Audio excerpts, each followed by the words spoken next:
Hello guys and welcome back to another video of our channel. आज के lecture के अंदर हम देखेंगे न्यूमेरिकल एनालिसिस के अंदर न्यूटन्स डिवाइडेड डिफरेंस फॉर्मूला, उसका दूसरा एग्जांपल। इसके पहले के लेक्चर के अंदर हमने डिटेल में डिस्कस किया था न्यूटन डिवाइडेड डिफरेंस, उसका एक एग्जांपल भी कंप्लीट किया था। आज हमारे पास उसका दूसरा लेक्चर और दूसरा एग्जांपल है। हमको दिया हुआ है कि find F of 6 using Newton's divided difference formula given that, ये हमको वैल्यू दी हुई है, एक्स और वाई की वैल्यू दी हुई है और एक्स की जगह एफ ऑफ एक्स यानी कि एफ ऑफ 6, एक्स की जगह क्या दिया हुआ है 6, यहाँ पर हमको दिया हुआ है। जब एक्स की जगह 6 होगा तब हमको किसकी वैल्यू फाइंड करनी है, वाई की वैल्यू हमको फाइंड करनी है। ठीक है, तो काफ़ी सिंपल और इजी मेथड है न्यूटन डिवाइडेड डिफरेंस। ऑलरेडी हमने इससे पहले के लेक्चर के अंदर उसका एग्जांपल सॉल्व किया था, जिसने देखा होगा उसको आसानी से समझ में आ गया होगा। देखिए इसके अंदर वैसे तो यहाँ पर इस फॉर्मूला का यूज़ करना होता है, लेकिन जिसको फॉर्मूला याद नहीं रहता उसको हम डायरेक्टली मेथड के थ्रू कैसे सॉल्व करना है वो भी मैं आपको सिखा दूंगा। ठीक है, सो उसका फॉर्मूला है, अगर y फाइंड करना है, एफ ऑफ एक्स फाइंड करना है। इसके पहले के लेक्चर के अंदर हमको क्या फाइंड करना था, एफ ऑफ 3 फाइंड करना था। यहाँ पर एफ ऑफ 6 फाइंड करना है, सो एक्स की जगह क्या रखेंगे 6 रखेंगे। ठीक है, डायरेक्टली फॉर्मूला का यूज़ करेंगे और हमको वैल्यू मिल जाएगी। सो वीडियो के अंदर एंड तक बने रहिएगा, काफ़ी सिंपल और इजी सा एग्जांपल है। सो स्टार्ट करते हैं। सबसे पहले हमको पता है कि न्यूटन डिवाइडेड डिफरेंस फॉर्मूला के अंदर हमको क्या बनाना पड़ेगा, डिवाइडेड डिफरेंस का एक टेबल बनाना पड़ेगा। जो कैसे बनाना है वो भी काफ़ी सिंपल है। तो सबसे पहले एक्स और वाई की वैल्यू गिवन है, जो वैल्यू दी हुई है वो यहाँ पर हम लिखते हैं। तो सबसे पहले आएगा टेबल के अंदर एक्स, दूसरा टेबल आएगा वाई। एक्स की वैल्यू क्या दी हुई, जो टेबल हमको यहाँ पर ऐसे दिया हुआ है हम क्या लिखेंगे, उसको ऐसे लिखेंगे। सो 3, 7, 9, 10 ये एक्स की वैल्यू है। सो 3, 7, 9, 10। वाई की वैल्यू क्या दी हुई है हमको 160, फिर 120, 72 और 63। अभी हमको पता है कि x की वैल्यू कैसे फाइंड करनी है। अभी यहाँ पर हमको y मिल गया। अभी नेक्स्ट वैल्यू कौन सी होगी, एक्स वाई। अभी क्या होगा उसका डिफरेंस, तो डिफरेंस क्या आएगा डेल्टा y, फिर डेल्टा स्क्वायर y और डेल्टा क्यूब y। क्यों हमने यहाँ पर क्यूब की तक क्यों लिया, हमारे पास कितने टर्म है, 1, 2, 3, 4 टर्म है, 4 से कम यानी कि 3। तो डेल्टा की power 3 into y, so delta cube y वहाँ तक हम जाएंगे। अगर हमारे पास 6 टर्म होंगे सो हम कितने कहाँ तक जाएंगे, 6 से 1 कम यानी कि 5, सो डेल्टा की पावर 5 वाई तक हम जाएंगे। ठीक है, अभी हमको इसकी वैल्यू फाइंड करनी है। अभी ये कैसे फाइंड करते हैं, तो हमको पता है ऑलवेज हम क्या करते हैं, नीचे वाले टर्म में से ऊपर वाले टर्म को माइनस करते हैं। वो अलग अलग मेथड के अंदर होता है। न्यूटन डिवाइडेड डिफरेंस के अंदर हम क्या करेंगे, 120 में से 160 को माइनस करेंगे। सो 120 माइनस 160, ये तो हमको पता है कि नीचे वाले टर्म में से ऊपर वाले टर्म को माइनस करेंगे। और नीचे डिवीजन में भी हमारे पास कोई टर्म आएगा, वो क्या होगा, जो y वाला टर्म है वही x वाला लिखेंगे और 7 में से किसको माइनस करेंगे, 3 को। सो 7 माइनस 3, ये हमको किसकी वैल्यू मिलेगी, डेल्टा y की वैल्यू। हमको क्या लिखना है, ये delta y, delta square y, delta cube y क्या है, ये सब डिफरेंस है। सो डिफरेंस किन दोनों के बीच में लिखे जाएंगे, यही 160 और 120, इन दोनों का डिफरेंस यहाँ पर आएगा, ये दोनों का डिफरेंस यहाँ पर आएगा और ये दोनों का डिफरेंस यहाँ पर आएगा। फिर ये जो दो टर्म होगी उसका डिफरेंस यहाँ पर, ये दो टर्म का डिफरेंस यहाँ पर और इन दोनों टर्म का डिफरेंस यहाँ पर हमको मिल जाएगा। ठीक है, यहाँ तक कंप्लीट। सो यहाँ पर इसलिए हमने बीच में खाली लाइन छोड़ी थी। ठीक है, सो अभी हम क्या करेंगे, इन सारों का डिफरेंस लेंगे। अभी क्या करेंगे, 72 में से 120 को माइनस करेंगे। सो 72 माइनस 120 और नीचे डिवीजन में क्या आएगा, उसके आगे जो दो टर्म है 9 माइनस 7, सो 9 माइनस 7। फिर क्या आएगा 63 माइनस 72, 63 माइनस 72। नीचे डिवीजन में उसके आगे दो टर्म 10 माइनस 9, सो 10 माइनस 9। सारों का क्या करते हैं, डायरेक्टली कैलकुलेशन करते हैं। 120 माइनस 160 यानी कि क्या होगा, माइनस 40 और नीचे क्या आएगा, 7 में से 3 जाएगा, 7 में से 3 जाएगा, सो 4 माइनस 40 बाई 4। सो हमको क्या मिलेगा, डायरेक्टली माइनस 10। सो यहाँ पर हम लिखेंगे माइनस 10। फिर आएगा 72 माइनस 20, 72 माइनस 120 इक्वल्स टू हमको मिलेगा माइनस 48। 9 में से 7 जाएगा, तो हमको क्या मिलेगा 2, 48 बाई 2, so हमको क्या मिलेगा 24। लेकिन ये टर्म माइनस के अंदर है, हमको क्या मिलेगा माइनस 24 मिलेगा। ठीक है, अभी 63 में से माइनस करेंगे, 63 में से माइनस करेंगे 72 को, इक्वल्स टू हमको मिलेगा 9 और नीचे डिवीजन में 10 माइनस 9 क्या होगा 1, सो माइनस 9 बाई 1, सो हमको क्या मिलेगा माइनस 9। अभी एक बात याद रखनी, जब भी आप एग्जाम के अंदर लिखे या भी उसको सॉल्व करें, सो ये जो सारी कैलकुलेशन है वो आपको रफ के अंदर करनी है। ठीक है, यहाँ पर आपको वो कैलकुलेशन करनी नहीं है। ठीक है, सो अभी हम जो सारी की सारी कैलकुलेशन करेंगे वो किसके अंदर करेंगे, रफ पेज के अंदर करेंगे। सो अभी नेक्स्ट आएगा, उसके अंदर हम क्या करेंगे, 24 माइनस 24 में से किसको माइनस करेंगे, नीचे वाले टर्म में से ऊपर वाले टर्म को माइनस करेंगे। सो माइनस 24 माइनस 10 और माइनस माइनस क्या होगा, प्लस 10 और नीचे डिवीजन में अभी हम क्या करेंगे, ऑलवेज एक बात याद रखनी, जब भी हम कोई नया डिवाइडेड डिफरेंस ले, डेल्टा हो गया, डेल्टा स्क्वायर आएगा, फिर डेल्टा क्यूब आएगा, सो माइनस किसको करेंगे, ऑलवेज जो फर्स्ट वाले टर्म होगा उसी को माइनस करेंगे। लेकिन सेकंड डिवाइडेड डिफरेंस के अंदर क्या होगा, 7 में से 3 को माइनस करते थे, अभी माइनस तो 3 को ही करेंगे, लेकिन किस में से, जो उसके नीचे जो टर्म होगा उसको हम ब्लॉक करेंगे और उसके नीचे जो होगा उससे से हम माइनस करेंगे। सो अभी होगा 9 - 3 होगा, ठीक है। ये टर्म को हम क्या करेंगे, ब्लर कर देंगे या फिर ब्लॉक कर देंगे। सो क्या मिलेगा, -24 + 10 और नीचे डिवीजन में क्या आएगा, 9 में से 3 को माइनस करेंगे, सो 9 - 3। अभी इनका मल्टीप्लिकेशन डायरेक्टली हम क्या करें, इसको मिलेगा -14 बाय यहाँ पर क्या मिलेगा 9 में से तो 6, -14/6। सो यहाँ पर 2 से अगर हम इसको कट करें सो 7 और 3, सो -7/3 हमको इसका आंसर मिल जाएगा, -7/3। एक बात याद रखनी, जब भी डिवाइडेड डिफरेंस फाइंड करें सो वो पॉजिटिव में भी हो सकता है, नेगेटिव में भी हो सकता है और 7/3 ऐसे अप एंड डाउन में भी हो सकता है, ठीक है। अभी हम क्या करेंगे, -9 फिर -24, इन दोनों का डिवाइडेड डिफरेंस फाइंड करते हैं तो वो क्या होगा, -9 फिर माइनस और -24, सो माइनस +24 और नीचे डिवीजन में क्या आएगा, दूसरा डिवाइडेड डिफरेंस हो या तीसरा, दूसरे टर्म के अंदर किसको माइनस करेंगे, दूसरे को, यानी कि 7 को माइनस करेंगे। लेकिन उसमें किसको माइनस करेंगे, पहले 9 में से 7 को माइनस करते थे, अभी 9 को क्या करेंगे, ब्लॉक करेंगे। 7 के नीचे वाला जो टर्म होगा उसमें से नहीं, उसके नीचे जो टर्म होगा उसमें से माइनस करेंगे, तो 10 - 7 यानी कि हमको क्या मिलेगा, 3। सो नीचे हमारे पास क्या आएगा, नीचे डिवीजन में हमारे पास आएगा 3। सो यहाँ पर हमारे पास क्या था, यहाँ पर हम देख सकते हैं ये -9 + 24 और नीचे डिवीजन में आएगा हमारे पास 3। सो फिर -9 + 24, सो 24 और -9 इक्वल टू हमको मिलेगा 15/3, तो हमको क्या मिलेगा 5। सो ये टर्म का हमको डिवाइडेड डिफरेंस मिलेगा 5।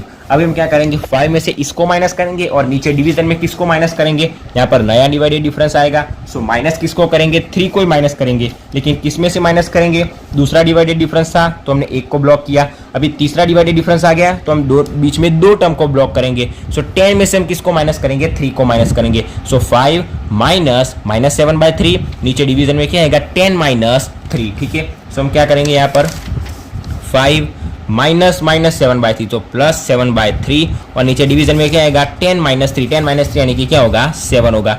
सो इक्वल टू इसको सॉल्व करेंगे, 3 क्या आएगा हमारा एलसीएम, सो 3 × 5 क्या आएगा 15 + 7 बाय ये जो 3 एलसीएम होगा वो 7 के साथ मल्टीप्लिकेशन में आएगा, सो 21 इक्वल टू 15 और 7 क्या मिलेगा हमको 22/21। सो हमको क्या मिल गया इसका आंसर, ये थर्ड हमारा डिवाइडेड डिफरेंस क्या मिला 22/21, उसको हम क्या लिखेंगे, इन दोनों के बीच में लिखेंगे। सो ये जो हमारा डिवाइडेड डिफरेंस का जो टेबल है वो यहाँ पर क्या हो गया, कंप्लीट हो गया। अभी हम क्या करेंगे, डायरेक्टली इसको ब्लॉक करेंगे, यहाँ पर हम लाइन ड्रॉ कर देंगे, ठीक है। डायरेक्टली हमारा ये सिंपल सा टेबल यहाँ पर कंप्लीट हो गया। अभी हम क्या करेंगे, हमारे पास जो फॉर्मूला था उसका यूज करेंगे और इसको क्या करेंगे, सॉल्व करेंगे। लेकिन भाई फॉर्मूला तो याद रहता नहीं है, क्या करेंगे, सो उसके लिए भी काफ़ी सिंपल ट्रिक है। फाइंड क्या करना है, यहाँ पर f(6) यानी कि क्या, f(x) और f(x) को हम किससे डिनोट करते हैं, y से। सो हम लिखेंगे कि y equals to f(x) equals to हम लिखेंगे कि f(6). हम इन तीनों में से कुछ भी लिख सकते हैं, या फिर हमको सिंपल सीधा y लिखना है तो भी हम लिख सकते हैं, सिर्फ f(x) लिखना है तो भी लिख सकते हैं, सिर्फ f(6) लिखना है तो भी लिख सकते हैं, तीनों के तीनों लिखने तो वो भी हम लिख सकते हैं। सो इक्वल्स टू सबसे पहले हम क्या करेंगे, सबसे पहले y को देखेंगे। y के अंदर हमारे पास सबसे पहला टर्म कौन सा है, 160। सो डायरेक्टली लिख ही देंगे 160, बीच में ऑलवेज आएगा प्लस। अभी क्या करेंगे, हमको ऑलवेज पता है कोई सा भी मेथड हो, x का जो वैल्यू होगा वो हम क्या करेंगे, हाथ में जकड़ के रखेंगे। x की वैल्यू क्या है, 6। हमको पता है ये सारी जो x की वैल्यू होगी वो क्या होगी, सो x0 फिर आएगा x1 फिर x2 और x3, ठीक है। फिर ये वैल्यू होगी y0 y1 y2 y3 y4, ठीक है। ये वैल्यू क्या होगी, y0। अब y0 आता है, ये डेल्टा आता है, सो ये क्या होगा, डेल्टा y0, फिर ये डेल्टा स्क्वायर y0, फिर ये डेल्टा क्यूब y0, ठीक है। ये सारी बातें हमको पता है। सो क्या होगा, सबसे पहले 160 हमको पता है, y की वैल्यू लिख देंगे, बीच में आएगा प्लस और नेक्स्ट हम क्या करेंगे, देखिए एक ही मिनट, यहाँ पर 160 प्लस अभी हम क्या करेंगे, जो x की वैल्यू है वो हमको पता है, हाथ के अंदर हम जकड़ के रखेंगे। सो x की वैल्यू में से सबसे पहले वाले x को माइनस करेंगे, 6 में से माइनस करेंगे 3 को, यानी कि x0 को। सो 6 में से हम माइनस करेंगे 3 को और नेक्स्ट y लिखेंगे। 160 के बाद नेक्स्ट y कौन सा आता है, -10। यहाँ पर नीचे नहीं उतरना है, ऐसे हमको ऐसे जाना है, ठीक है। सो 6 में से 3 को माइनस करेंगे, -10। अभी क्या करेंगे, 6 में से 3 और 7 दोनों को माइनस करेंगे, बीच में आएगा प्लस। 6 में से माइनस करेंगे हम 3 को और 6 में से माइनस करेंगे 7 को, इंटू क्या आएगा हमारे पास नेक्स्ट y, जो कि क्या है हमारे पास -7/3।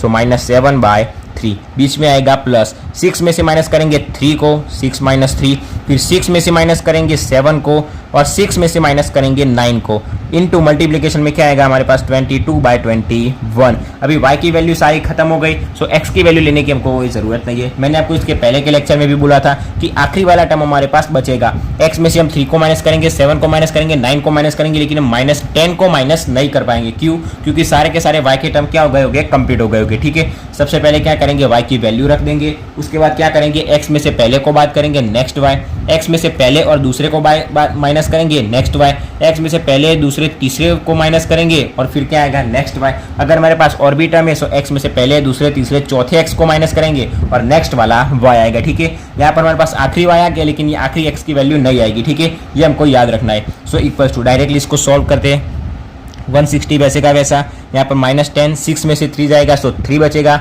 माइनस क्या होगा 30, फिर आएगा यहाँ पर ये माइनस टर्म है, 6 में से 3 जाएगा सो 3, 6 में से 7 जाएगा सो -1, सो ये माइनस और माइनस क्या हो जाएगा, प्लस हो जाएगा। सो 3 इंटू 7/3 तो 3 यहाँ पर क्या बचेगा, 6 माइनस यानी कि हमारे पास 3 बचेगा। सो ये 3 और ये 3 कैंसिल हो जाएगा, फिर 6 माइनस 7 क्या बचेगा, -1, सो ये माइनस और माइनस क्या हो जाएगा, प्लस हो जाएगा। सो 7 इंटू 1 क्या होगा, 7 होगा। यहाँ तक कंप्लीट, डायरेक्टली हम इसको आसानी से सॉल्व कर सकते हैं। नेक्स्ट हम क्या करेंगे, 6 माइनस 3 यानी कि हमारे पास क्या बचेगा, 3 बचेगा, 6 माइनस 7 यानी कि क्या बचेगा, -1, 6 माइनस 9 यानी कि हमारे पास बचेगा -3, सो 3 -1 -3 माइनस माइनस हो जाएगा प्लस, फिर क्या होगा यहाँ पर 3 इंटू 3 होगा हमारे पास 9, सो 9 मल्टीप्लाई करेंगे हम 22 इक्वल्स टू डिवीजन करेंगे यहाँ पर 21 इक्वल्स टू हमको डायरेक्टली आंसर मिल जाएगा प्लस 9.4285।